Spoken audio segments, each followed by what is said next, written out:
Hello ಎಲ್ರಿಗೂ ನಮಸ್ಕಾರ. ಹೋಪಲ್ಲ super happy healthy ಅಂತ ಅಂದ್ಕೊಂಡಿದ್ದೀನಿ. ಇದು ಟ್ರಾವೆಲ್ ವ್ಲಾಗ್.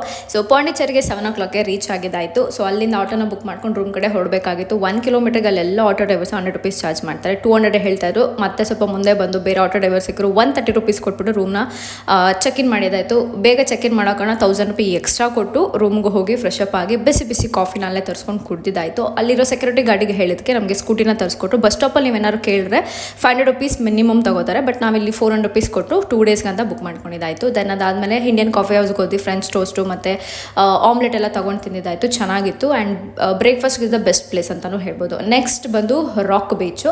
ನಾನಿರೋ ಲೊಕೇಶನಿಂದ ಎಲ್ಲ ಪ್ಲೇಸಸ್ಸು ನನಗೆ ಸಿಕ್ಕಾಬಟ್ಟೆ ಹತ್ರ, ಲೈಕ್ ವಿತಿನ್ 3-4 kilometersಲ್ಲಿದೆ. ರಾಕ್ ಬೀಚು ಕೂಡ ಚೆನ್ನಾಗಿತ್ತು. ಸಿಕ್ಕಾಬಟ್ಟೆ ಬಿಸಿಲು ಸ್ಟಾರ್ಟ್ ಆಗೋಯಿತು. ಆ್ಯಂಡ್ ನಿಮ್ಗೆ ಇಲ್ಲಿ ಹೆಲಿಕಾಪ್ಟರಲ್ಲಿ ಕೂಡ ಕರ್ಕೊಂಡು ಹೋಗ್ತಾರೆ. 6000 rupees per personಗೆ ಆಗುತ್ತೆ. ಇವಾಗ ಈ ಸಲ ಮಾಡೋಕ್ಕಾಗಲ್ಲ. ನೆಕ್ಸ್ಟ್ ಟೈಮ್ ಬಂದು ಟ್ರೈ ಮಾಡಬೇಕು.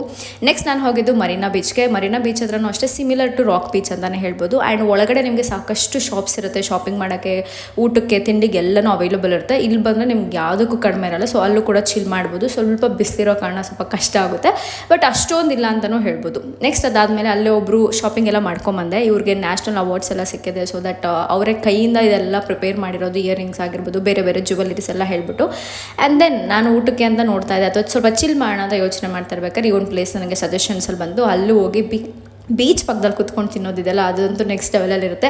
ಕ್ರಾಫ್ಟ್ ಟ್ರೈ ಮಾಡಬೇಕು ಅಂತ ಈ ವರ್ಷ ಅನ್ಕೋತಾನೆ ಇದೆ. ಫೈನಲಿ ಟ್ರೈ ಮಾಡಿದೆ. ಪಾಂಡಿಚೇರಿ ಕೂಡ ಈ ವರ್ಷದ ನನ್ನ ವಿಷನ್ ಬೋರ್ಡಲ್ಲಿತ್ತು. So finally I did it.